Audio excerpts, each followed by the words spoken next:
વંદો વૃષશિરમોર. અર્થાત ગુણોના ધારણ કરનારા ગણધર ગુરુ અને છૂટક છૂટક પ્રચુર કહેતા કોઈક પરંપરાએ પણ ઘણા થઈ ગયેલા એવા વ્રત, તપ અને જ્ઞાન અથવા તો નગ્ન શરીરધારી ધર્મ શિરોમણી, શિરમોર, માથાના મુગટ તેવા મહાત્માઓને હું નમસ્કાર કરું છું. વૃષ કહેતા અહીંયા ધર્મ છે. ત્યાર પછી આગળ જઈએ કે જગત વિષયના વિક્ષેપમાં સ્વરૂપ વિભ્રાંતિ વડે વિશ્રાંતિ પામતું નથી. જ્યાં સુધી જગત ધડકૂટમાં પડ્યું છે, પ્રભુશ્રીજી કહે છે તેમ, અથવા માથાકૂટમાં જ પડેલું છે, ઝંઝટમાં જ છે, જગત કહેતા જ, દુનિયા કહેતા જ બે ન્યાય છે, એ 5 ઇન્દ્રિયના વિષયના વિક્ષેપમાં જ પડેલું છે. અને એટલે 5 ઇન્દ્રિયના વિષય કૂવા જેવા ગયા છે અને એ સ્વરૂપની વિભ્રાંતિ જ છે, સ્વરૂપની ભ્રાંતિ રહી ગઈ છે. એ વિભ્રાંતિ, વિભ્રમ, મોહ એને કારણે સ્વરૂપમાં જે વિસામો લેવો જોઈએ, આરામ થઈ જવો જોઈએ, સ્વરૂપસ્થ થવું જોઈએ, એ વિશ્રાંતિ લઈ શકતું નથી. વિભ્રાંતિ એટલે બીજું કાંઈ નથી, ભ્રમ, વિભ્રમ, અજ્ઞાન, મોહ, મિથ્યાત્વ. ભ્રાંતિ ઉપરથી વિભ્રાંતિ વિશેષ ભ્રાંતિ છે. સ્વરૂપ વિશેની જ અણસમજણ છે, મોહ છે, ખોટું છે, મિથ્યા છે, ભ્રાંતિ છે, વેમમાં રહી ગયો છે. પોતે તે સ્વરૂપે છે છતાં માનતો નથી અને જે દેહ છે એને પોતાના સ્વરૂપે માને છે એ વિભ્રાંતિ છે. એટલે પોતાના સ્વરૂપમાં વિશ્રાંતિ પામતો નથી. અનંત અવ્યાભાત સુખનો એક અનન્ય ઉપાય સ્વરૂપસ્થ થવું તે જ છે. એ જ હિતકારી ઉપાય જ્ઞાની પુરુષોએ દીઠો છે. અનંત અવ્યાભાત સુખનો એક અનન્ય ઉપાય, એક અમોઘ ઔષધ કયો, અચૂક ઉપાય કયો તો એક જ છે. શ્રેષ્ઠ કયો કે સર્વોત્કૃષ્ટ કયો, પોતે જે સ્વરૂપે છે તેમાં સ્થિતિ કરવી, સ્વરૂપસ્થ થવું તે જ છે. આપણે આત્મા છીએ, આપણે દેહ નથી. કોઈ પણ જીવ, જંતુ, પ્રાણી આત્મા પહેલો છે, દેહ નથી. દેહ ક્યારેય નહોતો, દેહ સ્વરૂપે છે જ નહીં. એને તે સમયે થોડાક વર્ષ પૂરતી, થોડીક મુદત માટે એ પર્યાય મળી, એ ઘર મળ્યું, એ ખોડિયું શોધ્યું. બાકી પોતે આત્મા જ છે. એટલું જ માત્ર ભાન કરવાનું છે, તે સ્વરૂપનું ભાન છે. અને તે આપણે કરી શકતા નથી, એ દુઃખની વાત છે. જ્ઞાની પુરુષે ઠામ કહ્યું કે એ જ હિતકારી ઉપાય જ્ઞાનીએ દીઠો છે. કલ્યાણ થવાનો માર્ગ કે મોકળાશ આ જ છે, બીજી કોઈ રીતે નથી. સ્વરૂપ શું છે તો કે સીધી રીતે લઈએ, સાદી રીતે લઈએ, કૃપાળદેવના શબ્દોથી લઈએ કે દ્રવ્યથી, ક્ષેત્રથી, કાળથી અને ભાવથી વિચારવાનું છે. દ્રવ્યથી શું છે? હું એક છું, હું અસંગ છું, સર્વ પરભાવથી મુક્ત છું. હું એક છું કહેતા જ હું આત્મા છું અને અસંગ છું, કોઈ રાગ રહિત છું, કોઈના સંગ સાથે નથી અને સર્વ પરભાવથી મુક્ત છું. હું માનતો નથી પણ હું આત્મા અસંગ જ છે. આત્મા સદા અસંગ છે અને કરે પ્રકૃતિ બંધ, જે જેના ગમ કહે છે કે પર્યાયમાં થયા કરે છે.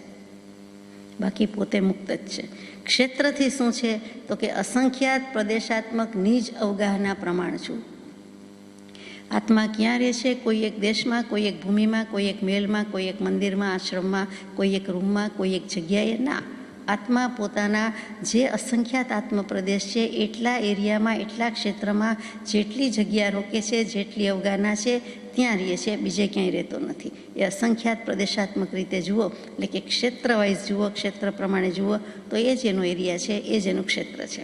કાળથી શું છે તો કે સ્વપર્યાય પરિણામી સમયાત્મક છું. પોતે પોતાના સમયમાં જ પરિણમે છે, બીજે ક્યાંય પરિણમતો નથી. અને ભાવથી શું તો શુદ્ધ ચૈતન્ય સ્વરૂપ, માત્ર નિર્વિકલ્પ દ્રષ્ટા છું.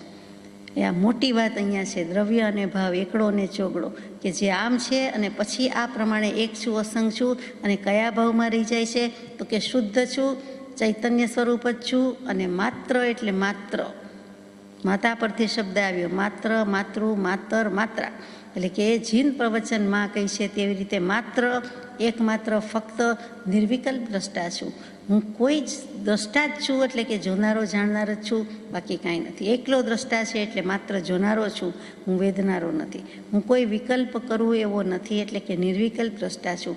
આ ભાવમાં આવવું તે જ મોટી વાત છે અને તો સ્વરૂપમાં સ્થિરતા થાય. અને એટલા માટે કહી દીધું કે સ્વરૂપસ્થ થવું તે જ ઉપાય છે. ભગવાનજીને દ્વાદશાંગી નિરૂપણ કરી છે એ પણ એ જ અર્થે કરી છે. 12 અંગ રચવાનું, આગમ રચવાનું કારણ શું, પ્રયોજન શું? તો અને એ જ ઉત્કૃષ્ટતાથી તે શોભે છે, જયવંત છે. એ જયવંતાજીના વાણી છે, જયવંતી આગમ વાણી છે. શું કામ તો કે એની ઉત્કૃષ્ટતા જ જુદી છે. એની કંઈક સુપ્રીમસી કે જે કાંઈ કહ્યો તે જુદું જ છે માટે કર્યું છે. હે મુમુક્ષુ, પ્રથમ પદમાં એમ કહ્યું છે કે એક આત્માને જાણતા સમસ્ત લોકાલોકને જાણીશ, અને સર્વ જાણવાનું ફળ પણ એક આત્મપ્રાપ્તિ છે. તો આ બધું લખવાનું, કહેવાનું, બોલવાનું પ્રયોજન શું છે? તીર્થંકર દેવને શું પ્રયોજન હતું? કેવલી પ્રભુને શું હતું? ગણધર ભગવંતને કેમ ગૂંથવાનું હતું? તો કે કોઈ પણ જીવ સમય માત્રના અનવકાશે સ્વસ્વરૂપને પામે, પોતે પોતાના સ્વરૂપને પામે, એમાં સ્થિર થઈ જાય, અન્ય પ્રત્યે ન જાય. પોતાની સ્વસમાધિ મારીએ, સ્વભાવ મારીએ, અન્ય પ્રત્યે ન જાય. આ જ ઉત્કૃષ્ટતા છે, આ મોટામાં મોટી વાત છે. અને એટલા માટે જ દ્વાદશાંગીને બધા શાસ્ત્રો કહેતા સત્શાસ્ત્રો કહેવામાં આવે છે. જગતમાં અનેક શાસ્ત્રો છે, અનેક શાસ્ત્રા પુરુષના વચન છે, અનેક ધર્મગ્રંથો છે. એમાં પવિત્રમાં પવિત્ર અથવા તો સત પ્રત્યે લઈ જાય, આત્માને આત્માના સ્વરૂપ પ્રત્યે ભાન કરાવી દે, સ્વભાવના ભાનમાં મૂકી દે, એવી જે વાણી છે તે આ દ્વાદશાંગી છે. દ્વાદશ કહેતા 12, સંસ્કૃતમાં દ્વાદશ બોલીએ છીએ, અને અંગ છે. એટલે કે એક કોઈ પુરુષને જેમ 12 અંગ હોય છે, 2 હાથ, 2 પગ, મસ્તક વગેરે, એવી રીતે આગમ પુરુષ છે, અને એને પણ આ રીતે 12 અંગ કયા છે તે 12 સંસ્કૃત છે, 12 શાસ્ત્ર છે. આગળ જઈએ.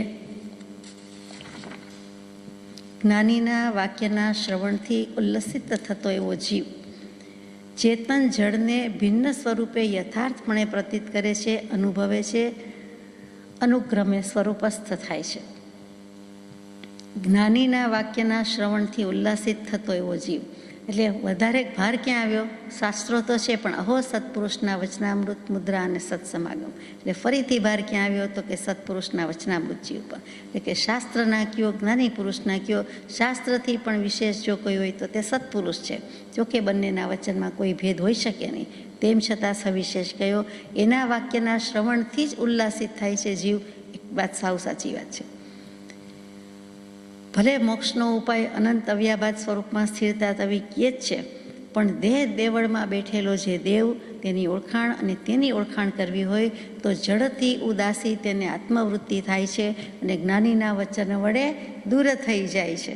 એટલે કે જ્ઞાની પુરુષનો બોધ હશે તો જ થશે, દર્શન મોહનો અનુભાગ તો જ ઘટશે, સત્પુરુષનું ઓળખાણ હશે તો જ થશે, નહીં તો થવાનું નથી. આ અચૂક ઉપાય કયો? હણે બોધ વિતરાગતા અચૂક ઉપાયાણ.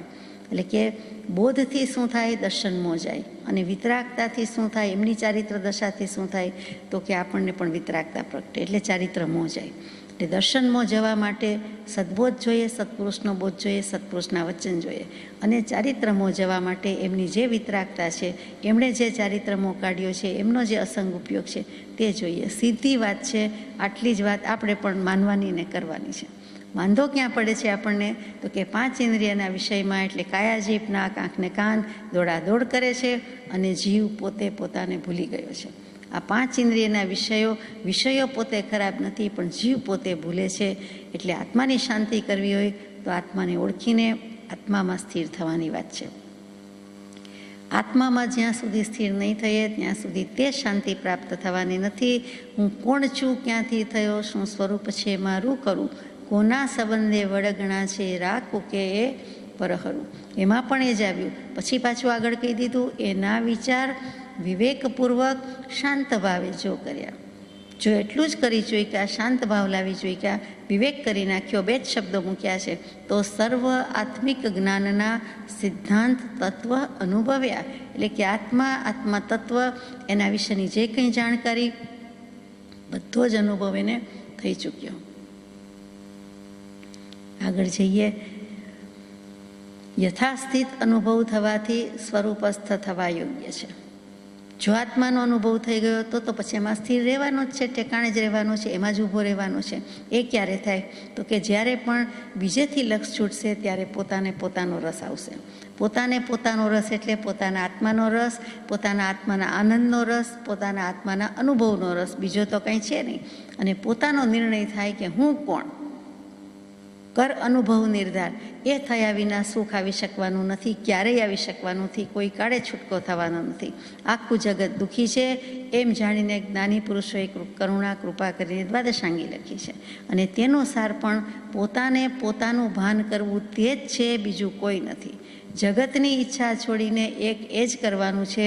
આત્માને શાંતિ પમાડે એવી વાત હોય તો તેમાં છે, ભગવાનના ઘરની છે, ભગવાનના વચનો છે, પોતે અનુભવ્યા છે, પછી લખ્યા છે, ગ્રંથસ્થ થયા છે, અને એ આપણે કંઠસ્થ કરી જઈએ, મુખપાઠ કરી જઈએ એની બદલે હૃદયસ્થ કરવાના છે. હવે યાદ ન રહે, ઓછું રહે તો કાંઈ વાંધો નથી, પરંતુ સમજવાની જરૂર છે. જે નથી કર્યું જીવે ત્યાં એક જ કે જે સ્વરૂપ સમજ્યા વિના પામ્યો દુઃખાનંદ. બીજું બધું કરી ચૂક્યો, પોતે પોતાનો જ વિચાર ન કર્યો, એટલે કે પોતે પોતાને જ ન ઓળખ્યો, ન પીછાન્યો, ન સમજ કરી. હવે સમજ કરી લેવાનો જોગ મળ્યો છે. તે જ સ્વરૂપસ્થ થવાનો માર્ગ છે, અને તે જ શાંતિનો ઉપાય છે, તે જ મોક્ષનો રસ્તો છે. જ્યારે કૃપાળદેવ જેવા કૃપાળદેવ લખે કે બીજું કંઈ શોધમાં એક સત્પુરુષને શોધીને તેના ચરણ કમળમાં સર્વભાવ અર્પણ કરી દઈ વર્ત્યો જા. તે સત્પુરુષની વ્યાખ્યા પણ મૂકી દીધી, અને એ જ્યારે મળે અને એનો બોધ સાંભળવાનો મળે એટલે જે ઉલ્લાસ આવે કે ઉત્સાહથી પણ આગળનું સ્ટેજ છે તે ઉલ્લાસ આવે કે જીવ નાચી ઉઠે, ઝૂમી ઉઠે કે મારી વાત છે, મારા ઘરની વાત છે, મારા આત્માની વાત છે, મારા આત્માના પરિવારની વાત છે, મારા સદ્ગુણ મારામાં અનંતતા પડેલા છે, પણ મને ખબર નહોતી, મારા ખજાનાની ચાવી મને હાથ લાગે છે, એમ જે એને ઉલ્લાસ થઈ જાય, આનંદ થઈ જાય, એ જ તો કરવાનું છે. કૃપાળદેવને પણ એમ કહેવું પડે કે અરે તમ જીવોમાં, એટલે કે આપણે બધાય જે કોઈ વાંચે, સાંભળે, સુણે અથવા તે વખતે હતા તે બધા જ, તો કે એમાં ઉલ્લાસ મોડો પડી ગયો છે, મંદ પડી ગયો છે. ત્યાં વીર્ય ઉલ્લસિત નથી, તમારા પુરુષાર્થમાં મંદતા આવી ગઈ છે, ત્યાં શું કરીએ કે ત્યાં ઉપાય નથી એમ લાગી આવ્યું છે. તો ટૂંકમાં એમ જ કે એમના જ્ઞાનીના વચન સાંભળવા અને છૂટવાની ભાવના રાખીએ. દર્શન મોહ વ્યતીત થવાથી જ્ઞાનીના માર્ગમાં પરમ ભક્તિ સમુત્પન્ન થાય છે. તત્વ પ્રતીતિ સમ્યકપણે ઉત્પન્ન થાય છે, અને તત્વ પ્રતીતિ વડે શુદ્ધ ચૈતન્ય પ્રત્યે વૃત્તિનો પ્રવાહ વળે છે. શુદ્ધ ચૈતન્યના અનુભવ આવે, ચારિત્રમો વ્યતીત કરવા યોગ્ય છે. શુદ્ધ ચૈતન્યના અનુભવ અર્થે ચારિત્રમો વ્યતીત કરવા યોગ્ય છે. ચારિત્રમો એટલે કે ચૈતન્યના જ્ઞાની પુરુષના સન્માર્ગના નૈષ્ઠિકપણાથી પ્રલય થાય છે. એની નિષ્ઠા હશે તો થશે, બાકી થશે નહીં. અસંગતાથી પરમ અવગાઢ અનુભવ થવા યોગ્ય છે. હે આર્ય મુનિવરો, એ જ અસંગ શુદ્ધ ચૈતન્ય અર્થે અસંગ યોગને અહોનિશ ઈચ્છીએ છીએ. હે મુનિવરો, તમે અસંગતાનો અભ્યાસ કરો, અસંગતાનો અભ્યાસ કરો. પરમ પૂજ્ય બ્રહ્મચારીજીએ સમજાવ્યું છે તે પ્રમાણે એમના જ વચનથી વાંચું તો કે જ્યારે ઉલ્લાસ ભાવ આવશે ત્યારે દેહથી ભિન્ન આત્મા સમજાશે. જ્યારે દેહથી ભિન્ન આત્મા સમજાશે ત્યારે જડથી ઉદાસ થશે. નાશવંત વસ્તુઓ મારાથી ભિન્ન છે, હું તો તેને એક જાણનારો છું તેવી ભાવના કરવી. એ બે વસ્તુ અહીંયા જુદી છે. આત્મા અને દેહ બંને વસ્તુ જુદી જ છે. તે જ્ઞાનીના વચન સાંભળે, ઉલ્લાસ આવે, પ્રીતિ થાય, વિચારણા જાગે તો સમજાય. માનો કે એ વાંચે છે અને ઉલ્લાસ આવે છે, ઉલ્લાસ આવે એટલે પ્રીતિ એની બેન છે સાથે જ જાય, ઉલ્લાસ અને પ્રીતિ. તો પછી જે જરાક તકલીફ થઈ જાય છે તે વિચારણા જાગતી નથી. એ વિચાર કરતો નથી, પોતે જાગતો નથી, માટે વિચારણા જાગતી નથી. વિચારણા જાગતી નથી એટલે પોતે જાગી શકતો નથી. જો એ થઈ જાય, જાગી ઉઠે, ચિનગારી થઈ જાય તો સળગી ઉઠે, પ્રજ્વલિત થઈ ઉઠે, એમ એને જ્ઞાનીના વચન સમજાય, હૃદયમાં સમજાય, આત્મામાં સમજાય, ત્યાં જ તેને અનુભવ થાય, ત્યાં જ તેને સ્થિતિ થઈ જાય, એટલે કે સ્થિરતા આવી જાય. આટલું જ કરવાની વાત છે અને આપણે કરતા નથી. મેચબોક્સમાંથી દિવાસળી કાઢીએ પણ છીએ, પછી પ્રયત્ન કરવા જઈએ છીએ, ન થાય, હવાઈ ગઈ હોય કે કંઈ પણ બીજું કારણ હોય કે ન આવડતું હોય, અને પછી ફરીથી જે કરવું જોઈએ, રિપીટેડલી કરવું જોઈએ, એ થાય કેમ નહીં? થાય તો જ સાચું, નહીં તો સાધન ખોટું. સાધન સાચું જ છે. એ મેચબોક્સનું તો કદાચ ઘસાઈ ગયું હોય તો કદાચ ન પણ થાય, પરંતુ સત્પુરુષનું અથવા તો જે માર્ગ બતાવ્યો છે એ સાધનમાં ભૂલ નથી, કમી નથી. એક આપણને એક દૃઢ વિશ્વાસ છે કે દોરડું તો આ જ છે, આ મને ઊંચે લઈ જ જાય, ન શું લઈ જાય, હું પકડી શકતો નથી, અથવા તો હું એને મજબૂત રીતે પકડ જમાવતો નથી, છોડી દઉં છું અથવા છૂટી જાય તેવું લાગે છે, અથવા ઘસાતું વાગતું લાગે છે. હકીકતમાં એ જ માર્ગ છે. એટલી જો આસ્થા, શ્રદ્ધા, નિષ્ઠા અને દૃઢ પ્રતીતિ થાય તો પોતાને પોતાના શુદ્ધાત્માની પ્રતીતિ થાય જ થાય. એના માટે જ્ઞાનીનો બોધ જોઈએ તો આપણી પાસે જ્ઞાનીના બોધના તો આટલા બધા વચન છે. બોધનો તો ધોધ વયો છે. વાંધો ક્યાં છે? પંચમકાળમાં પરમાર્થની આટલી વર્ષા થઈ છે તો કે વાંધો પોતાને પ્રતીતિનો છે. પોતાને કચાશ છે, પોતાની કમી છે. પુરુષાર્થ કમ છે એ પણ પછીની વાત છે.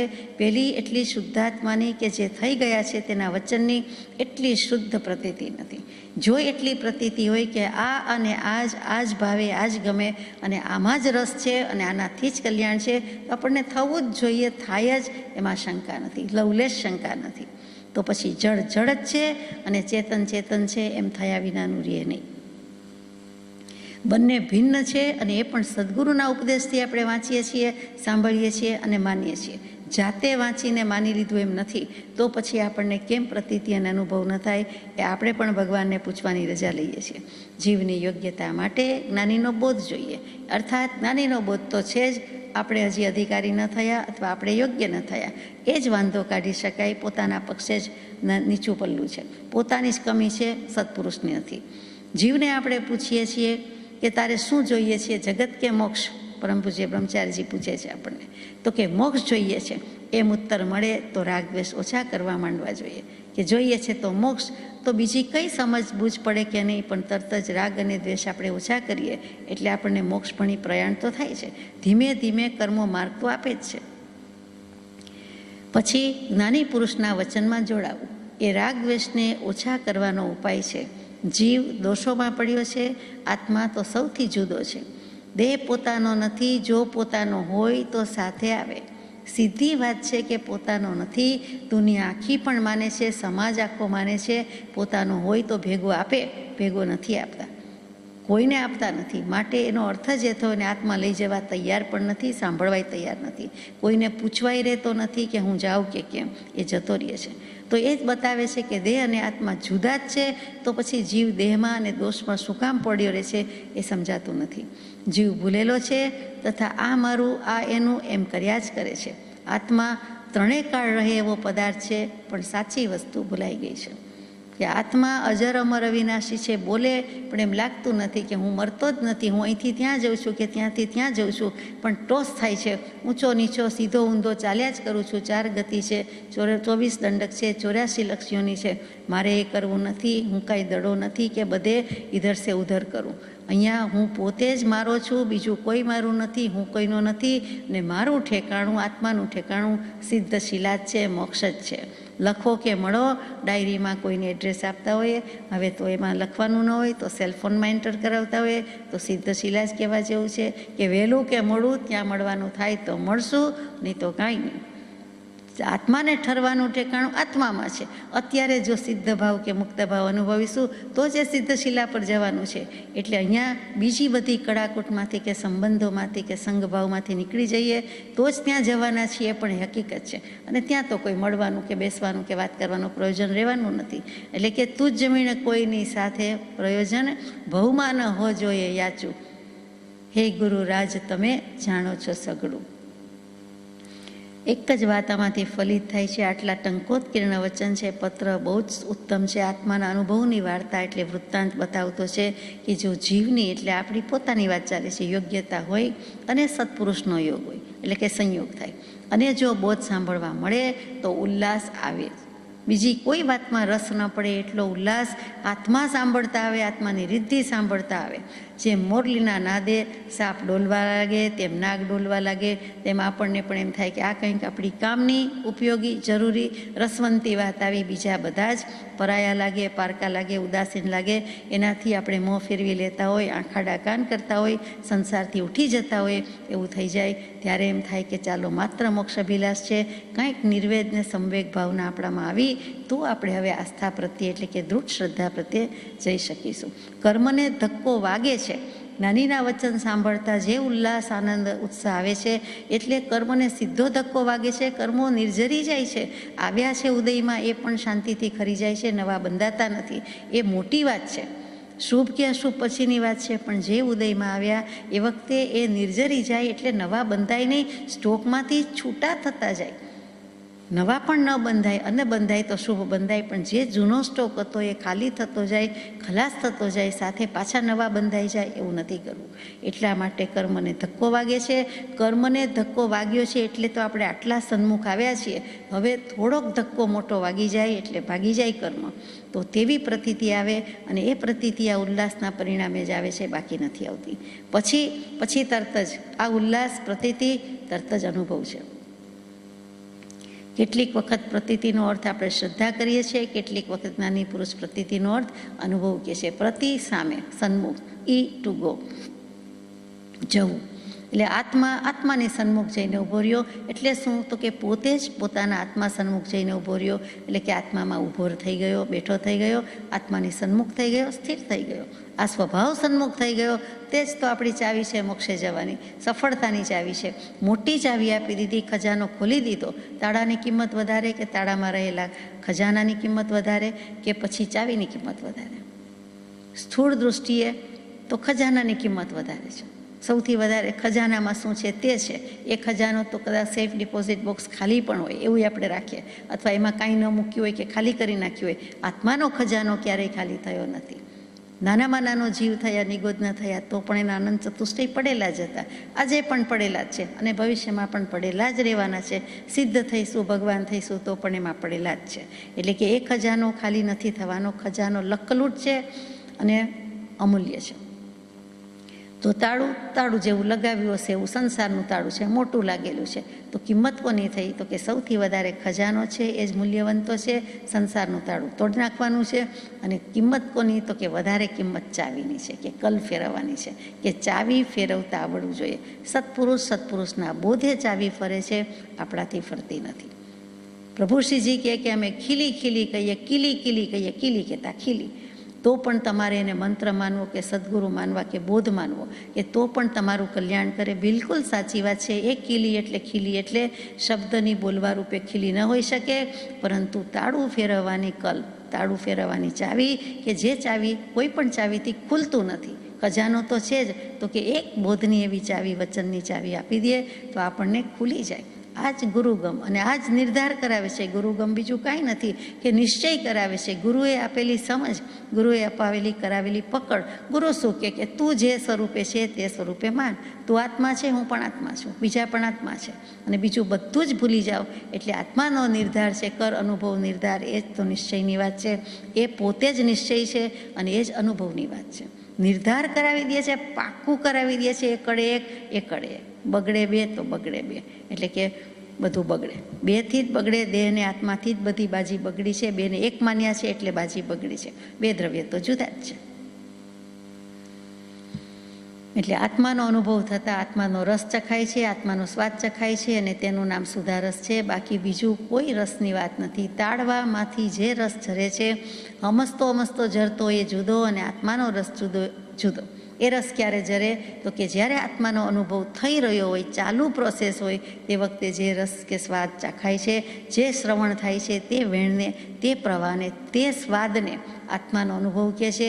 એ આત્માના અનુભવનો આનંદ છે, અને એ સ્વાદ છે, એ રસ છે. જગતનો કોઈ રસ, કોઈ વસ્તુની, જળ પદાર્થની વસ્તુની વાતનો જે કંઈ રસ છે એ રસ નથી. નિંદા રસ પણ આમાં આવતો નથી. અને કોઈ જ્યુસ, ફ્રૂટ વગેરે કયો, કે કેરી કયો, કેય રસ આની તોલે આવી શકે એમ જ નથી. એ જળના રસ છે, આ આત્માનો રસ છે, ચેતનનો રસ છે. બે રસની તુલના હોઈ શકે જ નહીં. છતાં આપણે કરીએ કે નીકળે છે ક્યાંથી? મુખમાંથી, જીભમાંથી, તો કે ખરેખર તો આત્મામાંથી જ નીકળે છે. તો જ થાય. એ નિમિત્ત છે, ઇન્દ્રિય છે, પદાર્થ છે, પરંતુ નીકળે ક્યાંથી? સ્રવે ક્યાંથી? તો કે આપોઆપ સ્વયંભૂ. એ સ્વયંભૂ ક્યાં છે? તો કે આત્મા પોતે છે. તે જ પોતે પોતાના અસ્તિત્વમાં છે, અને એનું ભાન થાય, એમાં રમે, એટલે રસ ચરે છે. બીજી વાત શું છે આમાં? તો કે એનું નામ સુધારસ, અને એક સાધન છે. અને એ અનુભવ થાય છે ત્યારે થાય છે, જે 10 પ્રકારે અનહદ નાદ કહીએ, 12 પ્રકારે કહીએ, એમાં 5મો નાદ. કેટલાક શાસ્ત્રોમાં 10 કે કેટલાકમાં 12 કે. તો કે એ જે આત્માનો અનુભવ થાય છે ત્યારે વીણાનો અવાજ આવે છે, જે વીણાનું સંગીત કહીએ છીએ, સિતાર કહીએ છીએ, ગિટાર કહીએ છીએ આ જમાનામાં. એ ઓરિજિનલી વીણા છે. સરસ્વતીજીની કયો કે ગંધર્વની વીણા કયો. એને એમાંથી જે સુર કે સ્વર નીકળે છે તેની વાત છે, તેના અવાજની વાત છે, તે નાદ, તે ધ્વનિ, અને તે આત્માના અનુભવ વખતે હોય. એટલે કે પાંચમી વખત એટલે કે પાંચમા નાદમાં હોય એ પાંચમા સ્ટેજમાં આવે છે. જેમ 8 યોગ દૃષ્ટિમાં પણ પાંચમી દૃષ્ટિમાં આવે છે ત્યારે અનુભવ, એમાં ગુણસ્થાનકમાં ચોથા ગુણસ્થાનકે અનુભવ, અને આ જે વાત છે તે પણ પાંચમાની વાત છે. આત્માનો સ્વભાવ જાણવાનો છે, પણ જીવ પોતાને જાણતો નથી. જળને જાણી રહ્યો છે, પણ આત્માની પ્રતીતિ થશે ત્યારે વૃત્તિ સ્થિર થશે. જેને લીધે આ બધું દેખાય છે, જણાય છે, એવો જીવ એને જ એ માનતો નથી. જાણનાર તે માન નહીં, કહીએ કેવું જ્ઞાન. આત્માની શંકા કરે, આત્મા પોતે આપ. એટલે અહીંયા જીવ આત્મા જાણનારને ભૂલે છે. જો એની પ્રતીતિ આવી ગઈ એટલે કન્વિક્શન આવી ગયું તો સેલ્ફ રિયલાઇઝેશન જે કહે છે, અનુભવ છે, એ તો ત્યાં જ છે. અને જેવો અનુભવ થયો તે સમયે તો એ શુદ્ધ છે, સિદ્ધ છે, સ્થિર છે. અને પછી વખતો વખત અનુભવ થાય છે ત્યારે કેટલી સમય, કેટલી સેકન્ડ, કેટલી મિનિટ રહે છે એ પણ અગત્યનું છે. એની મેળે થયા કરે છે. પછી પ્રગતિ થતાં, ઉન્નતિ થતાં આબાદ થતો જાય છે જીવ, અને આ બધા એક પછી એક સોપાન સર કરતો જાય છે. મૂળમાં મૂળ શું આવ્યું તો કે જ્ઞાનીના વચન સાંભળે, ઉલ્લાસ ભાવ આવે ત્યારે કર્મ માર્ગ આપે, દર્શનમાં ઘટતો જાય, ખપતો જાય, એટલે કે તરત જ સમ્યક દર્શન થાય, અને ત્યારે જ એ સાચી ભક્તિ છે, ત્યારે જ એ સાચો ભક્ત છે, ત્યારે એ ધર્મી થયો, ત્યારે એણે ધર્મ કર્યો, ધર્મ પામ્યો, અથવા ધર્મી થયો એમ કહેવાય. ત્યાં સુધીનું બધું ભક્તિ પ્રાપ્ત કરવા માટેના સાધન છે, ધર્મ ધ્યાન કરવા માટેના સાધન છે. એ પ્રક્રિયા ક્રિયા ચાલુ છે, પણ એ પામ્યો એમ ક્યારે કહેવાય તો કે ત્યારે કહેવાય.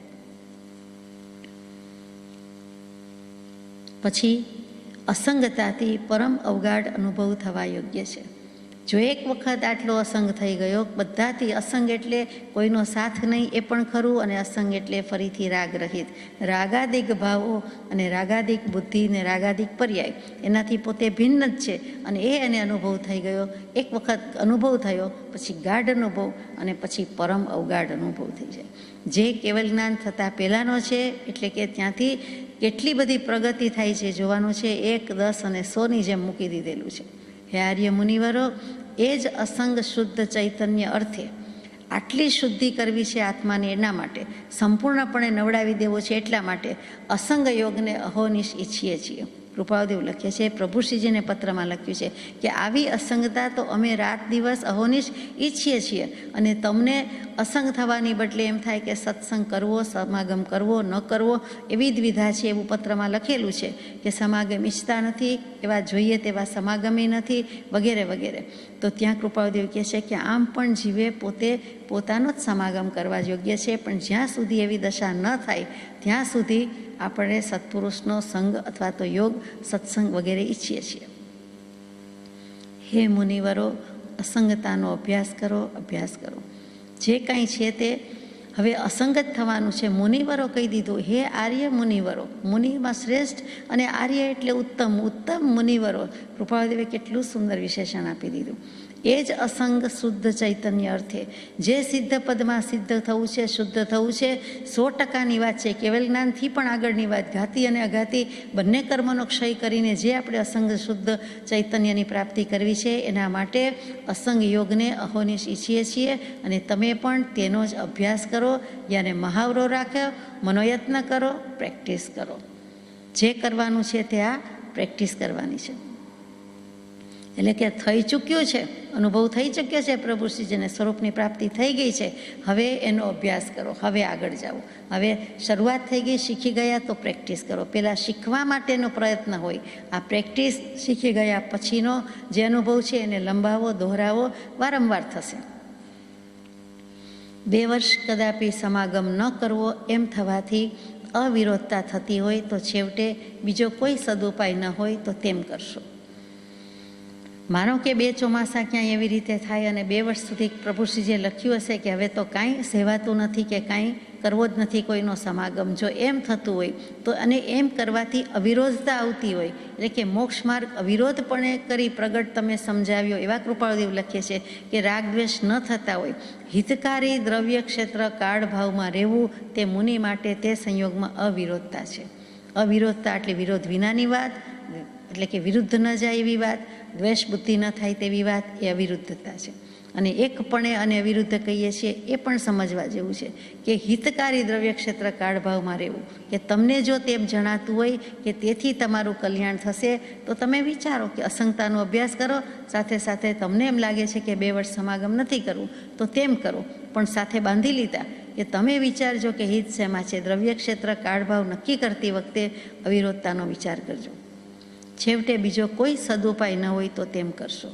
જો બીજી રીતે કંઈ ઉપાય હોય એમાં પ્રવર્તી શકાય તો અવિરોધ આ રીતે વિચારવાનું નથી. એટલે કે છૂટકો જ ન હોય, નિરુપાયતા હોય તો આ વિચારજો, નહીંતર ભલે સમાગમ કરો, ભલે વિરોધી હોય, એ કંઈક સમજશે. તમારી લીટી મોટી હશે તો સામાન્ય લીટી નાની થશે જ. એની લીટી ટૂંકી કરવાની વાત નથી, આપણી લીટી મોટી કરવાની વાત છે. એ ક્યારે થાય તો એ પણ કૃપાળદેવ પ્રભુશ્રીજીને કહે છે કે નિરઅહંકારીપણું માટે એમણે સ્વરૂપની પ્રાપ્તિ પહેલાં કેટલું બધું કહ્યું છે. યોગ વાસિષ્ઠ વાંચવાની આજ્ઞા કરીને અને આ બાજુ ઉત્તરાધ્યનજી સૂત્રમાંથી પ્રમાદનું અધ્યયન વાંચવાની આજ્ઞા કરીને કૃપાળદેવે હદ કરી છે. કઢાવ્યું છે બધું કે અંશે ક્યાંય પ્રમાદ ન હોવો જોઈએ અને અંશે પણ અભિમાનનો અંકોર ન હોવો જોઈએ કે મેં કર્યું કે હું કર્યું, અથવા તો સંસાર ત્યાગ્યો, દીક્ષા લીધી, મુનિપણું સાચા અર્થમાં આવ્યું, માથે પરમ કૃપાળદેવ મળ્યા, એનો આનંદ હોય, એનો ઉલ્લાસ હોય, એનો સંતોષ હોય, પણ એનો પ્રાઉડ ન હોય, એનો અભિમાન ન હોય, અમે ઊંચા. જો પ્રભુશ્રીજીને એમ કહ્યું હોય તો આપણે સમજવાનું છે કે અમે કૃપાળદેવના મુમુક્ષુ એટલે 7 ફૂટ ઊંચા જરાય નહીં. એવી ઊંચાઈના શિખરો સર કરતા જતા હોઈએ તો પણ એમ માનવાનું નથી તો ઊંચા હજી થયા જ ન હોઈએ, જુદા પડ્યા જ ન હોઈએ, દેહ આત્માથી જુદો વિવેક ન થયો હોય તો કઈ રીતે ઊંચા?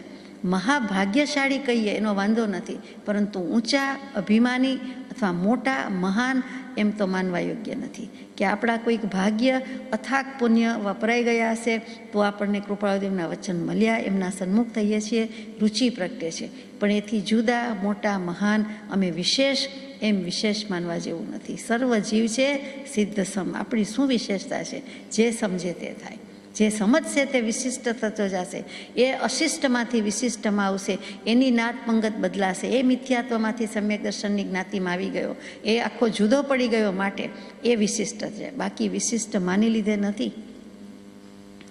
ટૂંકમાં વાસના ક્ષય કરવા માટે, મિથ્યાત્વ ક્ષય કરવા માટે જે કાંઈ ઉપાય બતાવ્યો છે તે સત્સંગ અને સત્શાસ્ત્ર છે.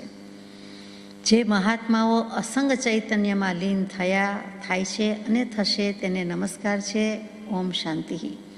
અત્યાર સુધીમાં જે મહાત્મા થઈ ગયા છે, સમ્યક દૃષ્ટિથી માંડીને, મુમુક્ષુથી માંડીને સિદ્ધપદ સુધીની પ્રાપ્તિ કરી છે, તે બધાએ મોક્ષ માર્ગના સાધક છે, સાધુ છે, સાધ્વીજી છે, અને બધા જ મહાત્મા છે. એ આત્મા જાણ્યો એટલે મહાત્મા થયો, એ જુદો પડ્યો. છાશમાંથી માખણ થયું એટલે માખણ, એને કોઈ પછી દૂધ, દહીં, છાશ કે ઘી કે નહીં. ઘી તો કદાચ કે હવે હમણાં જ ઘી થઈ જશે એટલે ઘી એમાં રહેલું છે માટે કહે, પણ એને દૂધ, દહીં, છાશ તો નહીં જ કહે. માખણ છાશથી જુદો પડ્યો એટલે છાશની કોઈ કિંમત નથી, માખણની કિંમત છે. એ માખણ નવનીત વિનાની છાશ, માખણ કાઢી લીધેલી છાશની કેટલી કિંમત છે, કેટલું સત્વ હોય છે, કેટલો એમાં રસ હોય છે, સ્વાદ હોય છે, આપણે જાણીએ છીએ કે એમાં કાંઈ ભલીવાર હોતો નથી. કેટલાક પીતા હશે, કેટલાકને માટે દવા હશે, પરંતુ આપણે જાણીએ છીએ કે રસકસ વિનાનું થઈ ગયું. એટલે કે મુખ્ય વસ્તુ હતી એ તો જતી રહી. જે માખણમાંથી ઘી થાય છે તે દૂધમાં ઘી રહેલું છે, સીધું સમજાતું નથી, પણ આપણે કરતાં સાંભળતા જોયું હોય કે બનાવ્યું હોય તો ખ્યાલ પડે છે કે એ જ દૂધનું દહીં થાય, એ જ દહીંની છાશ, છાશમાંથી માખણ, માખણનું ઘી. એવી જ વસ્તુ દેહને આત્મા અનાદિકાળથી સાથે, એટલે સમજવું જ અઘરું લાગે છે. અથવા તો એ કેવી રીતે થાય, એમ દેહ વિનાના કેવી રીતે થઈ જઈએ, સંપૂર્ણ રીતે રાગદ્વેષ કેવી રીતે જાય, કાયાની જ્યાં સુધી અસ્તિત્વ હયાતી છે ત્યાં સુધી માયા હોય જ, મિથ્યાત્વ હોય જ, મમતા હોય જ, રીએ જ, દેહને આત્મા એક જ. આજે આપણને ગોખાઈ ગયું છે, એ જ ગોખણિયું જ્ઞાન કાઢી મૂકવાનું છે. આપણું પોતાનું જ્ઞાન કરીએ એટલે ગોખણિયું જતું રહે, એને છૂટકો જ નથી. આપણું પોતાનું એટલે આપણા આત્માનું જ્ઞાન, એટલે આત્મજ્ઞાન. આત્મજ્ઞાન કરીએ તો કેવલ જ્ઞાન, ને કેવલ જ્ઞાન તો મોક્ષ. કેટલી સિમ્પલ વાત છે, એકદમ સીધી સાદી વાત છે. આપણે એને જુદી જુદી રીતે વિચારણા કરીને, મનાવીને, સમજાવીને, વિકલ્પ કરીને, ખોટા ખ્યાલ કરીને, ખોટી દલીલબાજી કરીને કંઈક જુદું કરી નાખ્યું છે. એનું સ્વરૂપ આમ ક્લિષ્ટ કરી નાખ્યું છે, વિકૃત કરી નાખ્યું છે. વાત તો સીધી સાદી છે, સત સરળ જ છે, સર્વત્ર તેની પ્રાપ્તિ હોય છે, અને એ અગમ્ય નથી, એ સુગમ્ય જ છે, સુગમ છે. વળી એક પ્રદેશ પણ અસમીપ નથી, ક્યાંય આઘું નથી, એક પ્રદેશ પણ નહીં. આપણા આત્મપ્રદેશને આપણી પાસે જ રહેલું છે, પરંતુ દૂર લાગે છે એ જ જીવનો મોહ છે. કસ્તુરી મૃગ જેવો જ ગાઢ છે કે મૃગને પોતાની દુટીમાં નાભીમાં રહેલી કસ્તુરી પણ સુગંધ બહારથી આવે છે એટલે બહાર દોડે છે. એ કેવી આયરની છે, કેવી વક્રતા છે! પણ એ બોધ સચોટ છે, દૃષ્ટાંત સંપૂર્ણ છે, બિલકુલ સંપૂર્ણ છે કે એમ જ છે. પોતાના આત્માની સુગંધ પોતાની પાસે જ, પોતાના સ્વભાવનો સંતોષ, આનંદ, પ્રસન્નતા પોતાની પાસે, છતાં દોટ મૂકે છે પરભણી. અને આ જ પત્રના અનુસંધાનમાં પરમ કૃપાળુદેવે પછી લખ્યું છે તે પદ પણ હમણાં આપણે લઈએ. કૃપાળુદેવનો જન્મોત્સવ એટલે કે કાર્તકી પૂર્ણિમા, જન્મ જયંતિ, અને એવા પવિત્ર શુભ દિને લખાયેલા વચનામૃતજીમાં માત્ર 4 પત્રો છે. એમાંની આ પ્રસાદી પ્રભુશ્રીજીને લખાયેલું પત્ર તે 901મો અહીંયા આપણે ટૂંકમાં પૂરો કરીએ છીએ. એટલે જેવી તેવી વાત નથી આ પત્ર, અને એમાં દેહને આત્માનો વિવેક થઈ જાય એવી જ વાત છે. અને પોતાના જન્મદિવસે લખેલું છે, વળી પ્રભુશ્રીજીને પ્રાપ્તિ કરાવ્યા પછી લખ્યો છે. એ બેમાં બહુ મોટું મહત્ત્વ રહેલું છે કે આ પ્રાપ્તિ પહેલાંનો નથી, પ્રાપ્તિ પછીનો છે. કે હવે આગળ જવા માટે શું, તો કે દેહને આત્માનો સ્પષ્ટ અનુભવ 2 ફટ જુદા દેખાય તેમ, અથવા તો એથી આગળની દશા શિખર પણ સર કરવાના છે. અસંગતા થઈ ગઈ, થોડીક મિનિટ, થોડીક સેકન્ડ એટલે અસંગતા આવી ગઈ એમ નહીં, અસંગતાની પ્રેક્ટિસ કરવાની છે છેક સુધી, 14મું અયોગી ગુણસ્થાનક સુધી અસંગ, અને પછી સિદ્ધશિલામાં તો પછી બિરાજમાન થવાનું છે. ઓમ શાંતિ એટલે પોતે પણ રાગદ્વેષ કશાયનું ઉપશમન કરીને લખે છે. કેવલ જ્ઞાનની પ્રાપ્તિ હોઈને લખે છે એટલે ઓમ શાંતિ લખે છે. લખવા પૂરતું નથી, છેલ્લે શાંતિ પાઠ મૂક્યો છે. શરૂઆતમાં મૂર્ધન્ય સ્થાને પત્ર લખાઈને મૂકે એ જુદું, એ નમસ્કાર છે, પોતાના સ્વરૂપને સંભાળીને લખે છે. અહીંયા લિખિત અંગમાં મૂકે એટલે કે શાંતિ, ઓમ શાંતિ એ સ્વરૂપ છીએ અને લખીએ છીએ.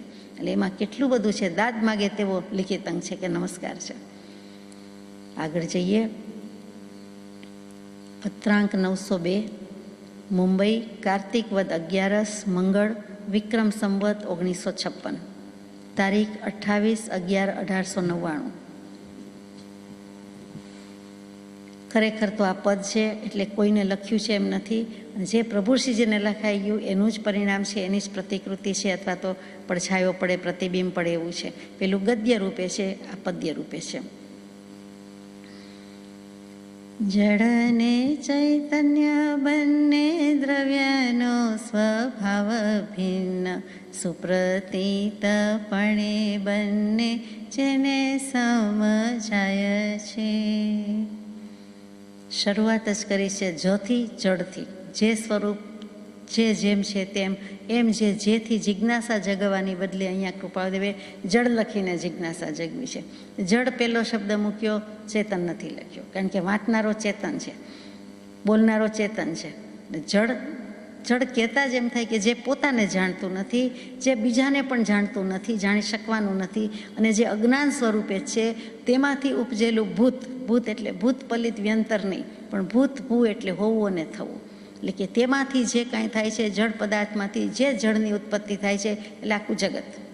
જગતમાં અનંત વસ્તુ, એમાં મુખ્ય 2 જળ અને ચેતન. એમાં ચેતનની કેટેગરી જુદી પાડી દઈએ, બાકી રહ્યું તે બધું જળ ને જળ. એટલે જળ એટલે એક વસ્તુ નહીં પણ અનંત વસ્તુ, એ બધું કહી દીધું. અજ્ઞાનના પુંજના પુંજ, ઢગલાના ઢગલા, કોતડાના કોતડા, આખા આકાશમાં જ્યાં દેખો ત્યાં તો કે અજ્ઞાન વિશેષ દેખાય એટલે જળ વિશેષ દેખાય. તે તો કે જળ પોતાને જાણતું નથી, બીજાને જાણી શકવાનું નથી, એવું જે અજ્ઞાન જ છે. જળનો બીજો શબ્દ અજ્ઞાન કહી દીધો.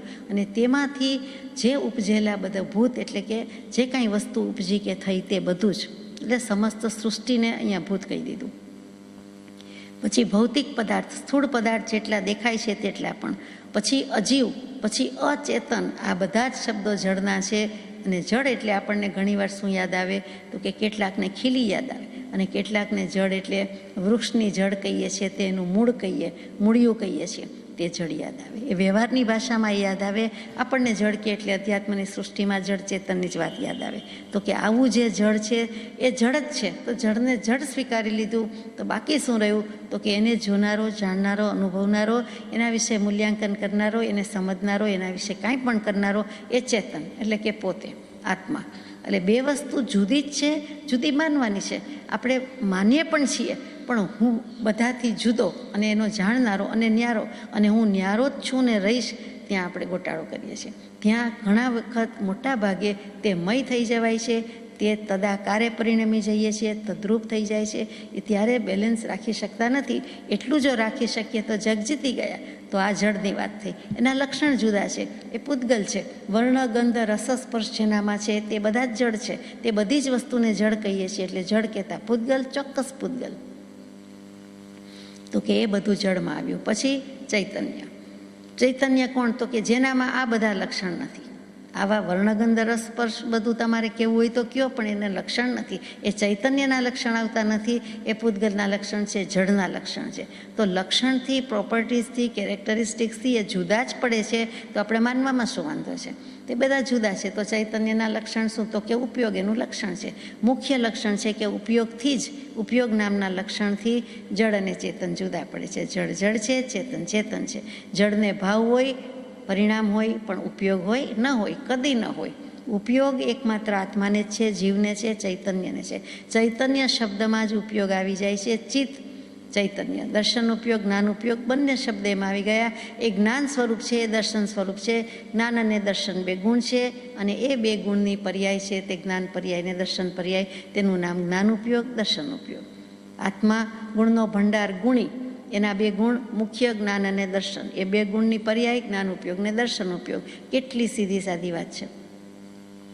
એ આપણી પાસે છે, આપણે તે સ્વરૂપ જ છીએ, ચૈતન્ય છે. પરંતુ વાંધો ક્યાં પડ્યો? તો કે દેહ પણ ભેગો છે ને, એટલે કમ્પોઝિટ ફોર્મ થયું. બંને સાથે લઈને બેઠા છીએ. અત્યારે એકલા આત્મા થઈને નથી, આત્મા અને સાથે દેહ છે. તો એ વાણી, ભાષા, પૂતગલ, વર્ગણા બધું છે. એને કાયા કશાય કર્મનો યોગ સંયોગ સંબંધ છે અને બોલાય છે. સહયોગી કેવલી છે ત્યાં સુધી એમ છે. અયોગી કેવલી અને સિદ્ધ એ કાંઈ કહેતા, કરતા, બોલતા નથી. તો કે જળ અને ચૈતન્ય બંને દ્રવ્ય છે, દ્રવ્યનો સ્વભાવ ભિન્ન. હવે દ્રવ્ય શું? તો કે ગુણ પર્યાયવત દ્રવ્યમ, જે ગુણમાં અને પર્યાયમાં પરિણમે છે તેનું નામ દ્રવ્ય છે. દ્રવ્યની વ્યાખ્યા જ આ છે. જે દ્રવે છે, જે ઓગળે છે, જે પીગળે છે. આપણે હૃદય દ્રવ્ય ઉઠ્યું કહીએ છીએ, પીગળી ગયા કહીએ છીએ. તો આત્મા અથવા તો કોઈ પણ દ્રવ્ય જેની વાત ચાલે છે તે એ શેમાં ઓગળે પીગળે છે, શેમાં દ્રવ્ય ઉઠે છે? તો કે ગુણમાં અને પર્યાયમાં. કોઈ પ્રવાહી હોય અને આપણે કહીએ કે ઢોળાય, રેડાય કે છલકાય, અગર તો એના રેલા ઉતરે, એમ આ આત્માના રેલા ઉતરે તો શું કહે? એના ગુણ અને પર્યાય છે. કેટલી એકદમ સમજાય તેવી વાત છે. અને આપણે દ્રવ્યની મોટી મોટી વ્યાખ્યા કરીએ, હકીકતે દ્રવ્ય એટલે કાંઈ નથી, ગુણ પર્યાયવત દ્રવ્ય. બીજી વાત કરું કે દ્રવ્ય માટે કોઈક વખત સમજ ફેર ન થાય એટલા માટે, અથવા તો સમજી શકાય એટલા માટે, કે દ્રવ્યના કેટલાક પર્યાય શબ્દ છે. તે દ્રવ્યના પર્યાય શબ્દ શું છે? તો કે ઘણી જગ્યાએ શાસ્ત્રોમાં આવતા હશે, પણ પંચાધ્યાયી શાસ્ત્ર બહુ સુંદર લખાયેલો ગ્રંથ છે. અને એમાં પૂર્વાર્ધમાં 143મી ગાથા છે, એમાં મૂકે છે. એ આપણે એક સાથે લઈએ કે સત્તા, સત્વમ, સત, સદા, સામાન્યમ, દ્રવ્યમ, અન્વયો, વસ્તુ, અર્થો, વિધિર, વિશેષાત, એકાર્થવાચકા, અમી શબ્દાહ. આ બધા જ અમી એટલે આ બધા, ધીઝ વન્સ. તો કયા વત છે? તો કે સત્તા એટલે પણ દ્રવ્ય. અહીંયા સત્તા એટલે પાવર, અધિકાર, અમલ, એ વાત ભૂલી જવાની છે. સત્ ઉપરથી સત્તા આવ્યું, એ પણ દ્રવ્ય છે. સત્વ આવે શબ્દ તો પણ એ દ્રવ્ય છે. આપણે કહીએ સાત્વિકતા નથી, તો કે દ્રવ્ય દ્રવ્યપણે પરિણમતો નથી, આત્મા આત્માપણે પરિણમતો નથી. એટલે સત્વ સ્વરૂપ થયો નથી. સત્વ હોવા છતાં, પોતે સત સ્વરૂપે હોવા છતાં દ્રવ્ય રૂપે રહેતો નથી, સાત્વિકતા નથી. કોઈ વ્યક્તિમાં સાત્વિકતા એટલે સત્વ ગુણ આપણને દેખાય નહીં એમ કહીએ છીએ, અથવા દેખાય છે એમ કહીએ છીએ. એવી જ રીતે સત્વ એટલે અનાજમાં આવે રસકસ, સત્વ રહ્યા નથી. હવેના શાકભાજીમાં એવો સ્વાદ કે રસકસ રહ્યા નથી. પાંચમો આરો છે તે પ્રમાણે બધું જ ફળદ્રુપતા અને રસકસ વિહીન, સત્વહીન થતું જાય છે. એ અર્થમાં પણ આપણે સત્વ વાપરીએ છીએ. તો અહીંયા દ્રવ્ય પણ સત્વ છે, સત્તા છે. પછી સદાકાળ છે. સદા સામાન્ય એટલે કે સામાન્ય દ્રવ્ય છે. કોઈ પણ વસ્તુને દ્રવ્ય કહીએ છીએ એવી રીતે છે. કાંઈ માત્ર ચેતનને દ્રવ્ય કહેવાય છે? ના, ચેતન સિવાયના જે જળ દ્રવ્ય છે એ પણ છે, એટલે કે સામાન્યપણે દ્રવ્ય છે. બીજા બધા પણ દ્રવ્ય છે. પછી અન્વય એટલે કે સાથે જ રહેતું હોય છે તે અન્વય. અન્વય અને વ્યતિરેક તો કે પોતે પોતાના લક્ષણથી જ સાબિત થઈ જતું હોય, ગુણ પર્યાયથી ઓળખાઈ જતું હોય એવું અન્વય છે. અન્વય ગુણ ધરાવે છે, પર્યાય ધરાવે છે એવી વસ્તુ છે.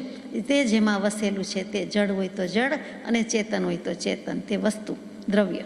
પછી અર્થ છે, આત્માને કહેતા અર્થ કહીએ એટલે ગરજ, જિજ્ઞાસા, ગ્રાહકતા એ અર્થ નહીં, પણ લક્ષ્મી પોતે જ અર્થરૂપે છે, પોતે જ હેતુરૂપે છે, કારણરૂપે છે, નિમિત્ત કયો, ઉપાદાન કયો, જાણે કે બધું જ પોતે એ દ્રવ્ય રૂપે છે. અર્થનો અર્થ કર્યો. અને પછી વિધિ, જે કાંઈ થઈ શકે છે પોઝિટિવલી કયો તો વિધિ કહેવાય છે, વિધિપૂર્વક. નિષેધાત્મક કયો એટલે નેગેટિવલી કહેવાય. તો કે આત્માના બધા જ ગુણો છે, દરેક દ્રવ્યના ગુણો, આ દ્રવ્ય આમ છે, તેમ છે, અમૂર્ત છે, અરૂપી છે, અથવા તો રૂપી છે, એમ જે બધું કહીએ છીએ, વર્ણ, ગંધ, રસ, સ્પર્શ છે એમ જે બધું કહીએ છીએ, અથવા તો અનંત જ્ઞાન, દર્શન, સુખ, વીર્ય છે એમ કહીએ છીએ. આત્માની દ્રવ્યની વાત હોય તો એ રીતે કહીએ છીએ કે અનંત લક્ષ્મી, અનંત ચતુષ્ટ એનામાં છે. પૂતગલની, અજીવની જળ દ્રવ્યની વાત હોય તો એમ કહીએ કે વર્ણ, ગંધ, રસ, સ્પર્શવંતા પૂતગલા, એના લક્ષણ છે. તો એ બધું છે આવે છે, જે હકારાત્મક છે, જે પોઝિટિવલી સ્પીકિંગ છે, એટલે કે અસ્તિત્વ ધરાવે છે, તે બધા લક્ષણ છે એ વિધિથી કહેવાય છે. એટલે એને દ્રવ્યને બધા પર્યાય શબ્દો કયા છે.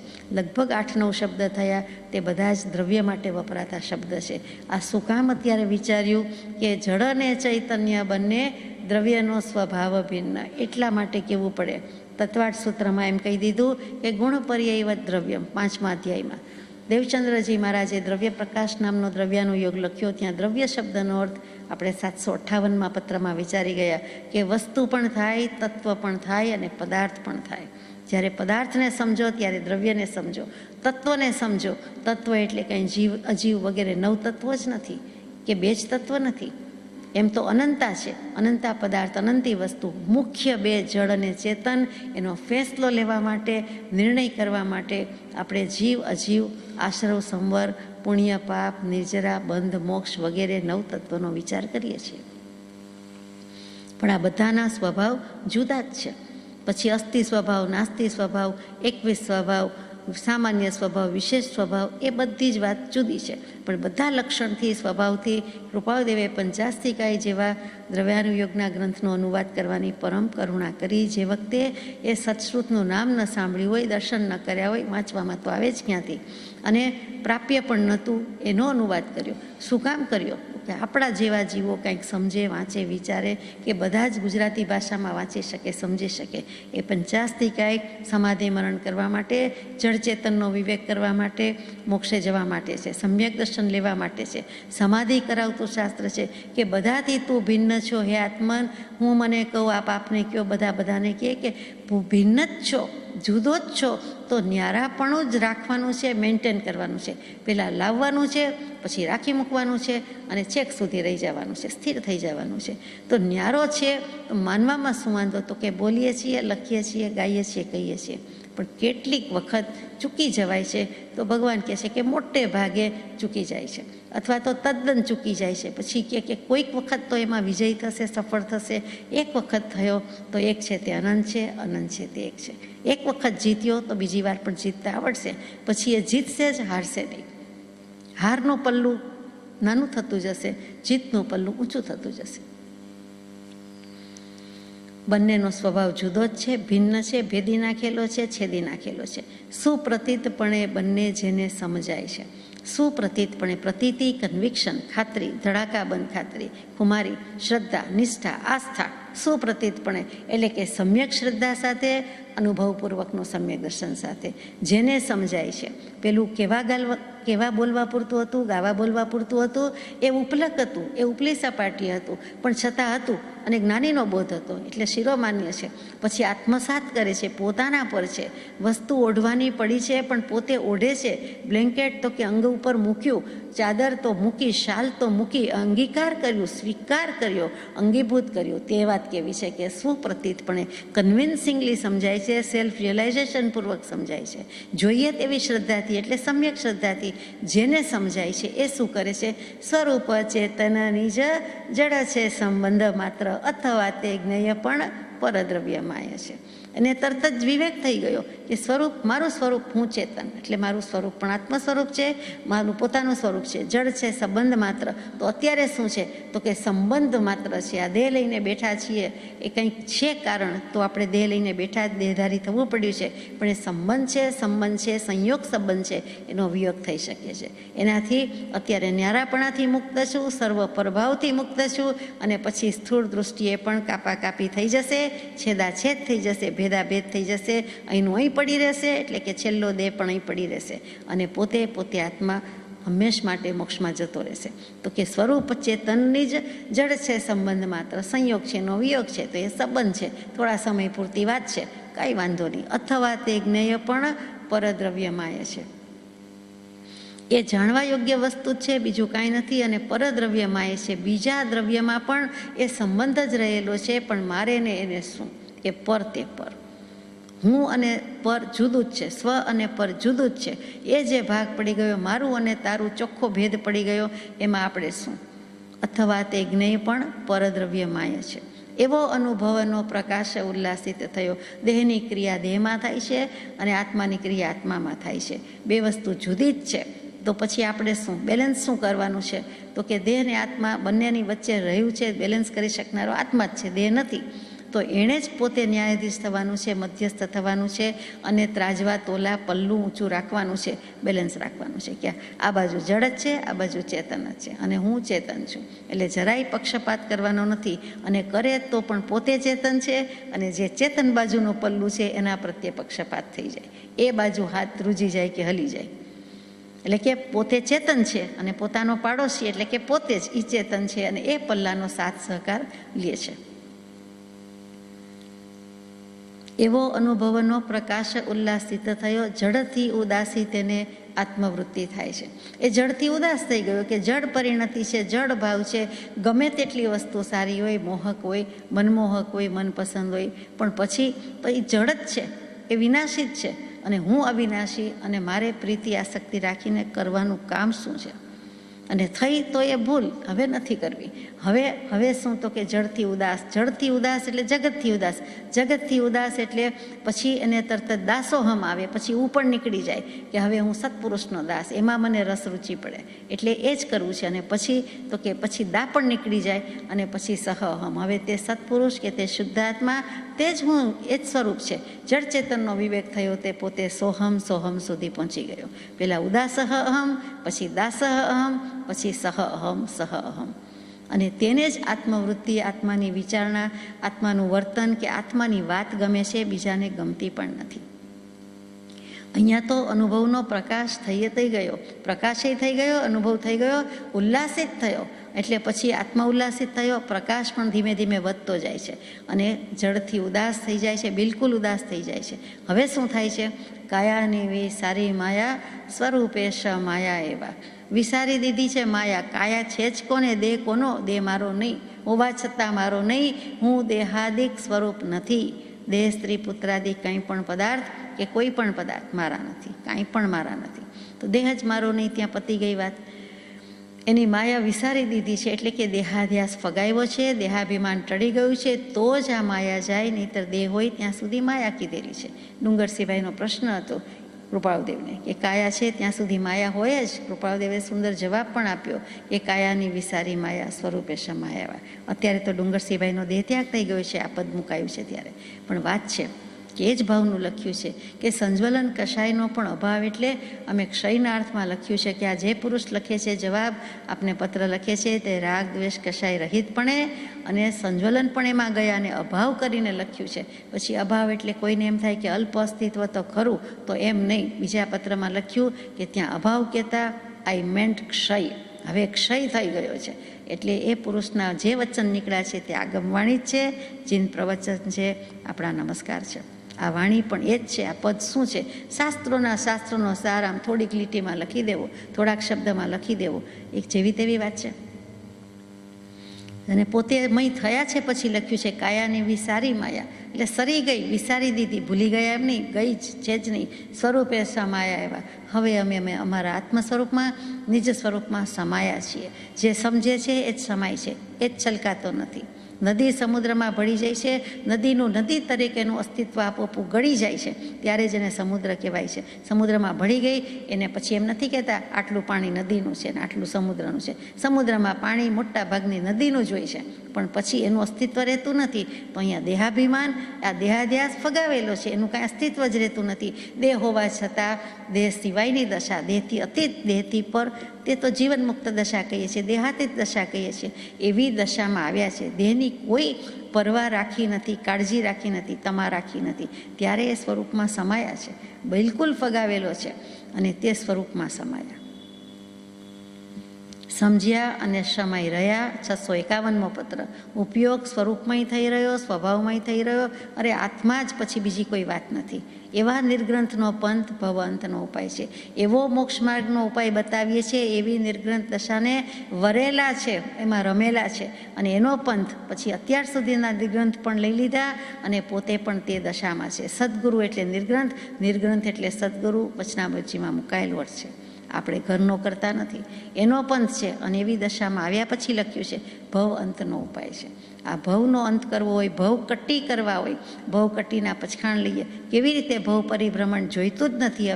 હવે એક ભવ, આ ભવ પણ માન્ય નથી. તો એનો ઉપાય આ છે કે જડથી ઉદાસી તેને આત્મવૃત્તિ થાય છે. જડથી ઉદાસી થવા માટે જડ ચેતન બંને દ્રવ્યનો સ્વભાવ જુદો જ છે અને માનવાનું છે. અહીંયા માનવું શબ્દ નથી, બોલવામાં માનવું છે.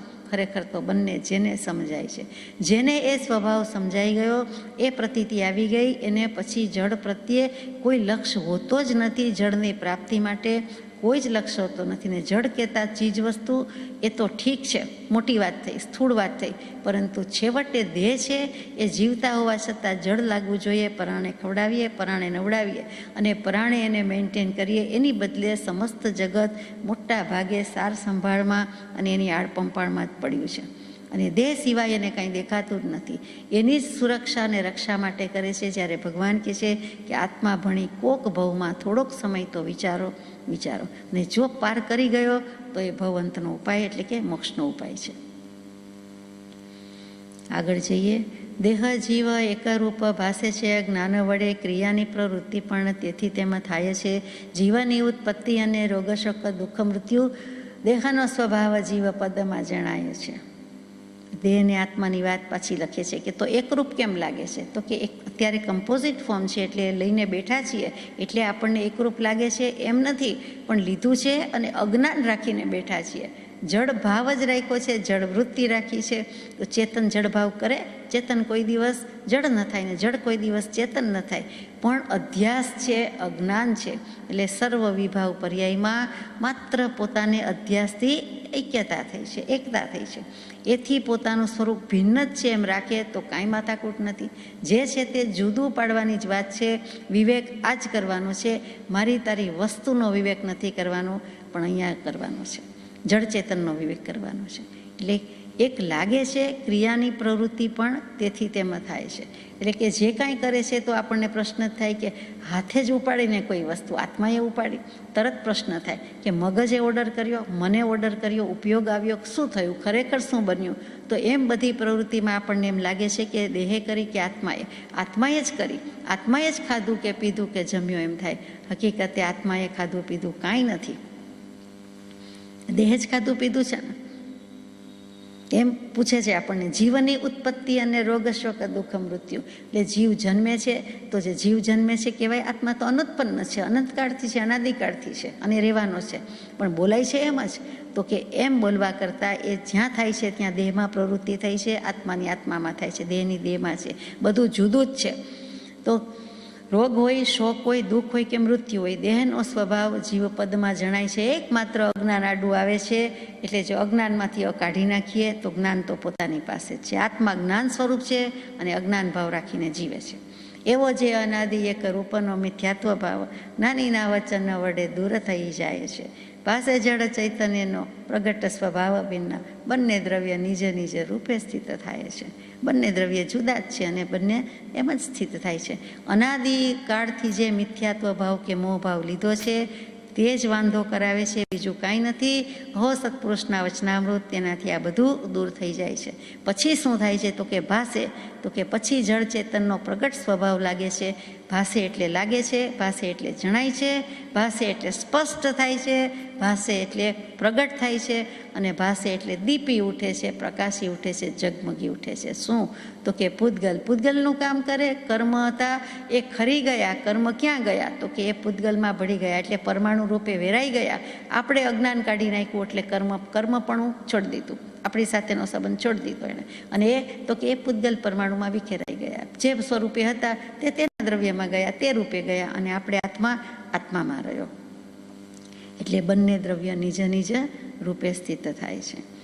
બ્રહ્મચારીજીના શબ્દોમાં કહું પરમ પૂજ્ય કે દેહ ભક્ત જગમાં ઘણા, દેવ ભક્ત છે સ્તોક, દેશ ભક્ત પણ છે બહુ, ગુરુ ભક્ત છે કોક. એટલે દેહના ભક્તો, દેવના ભક્તો, દેશના ભક્તો ઘણા છે, ઢગલા પણ છે, પણ ગુરુ ભક્ત તો કોઈક વિરલો જ થાય છે.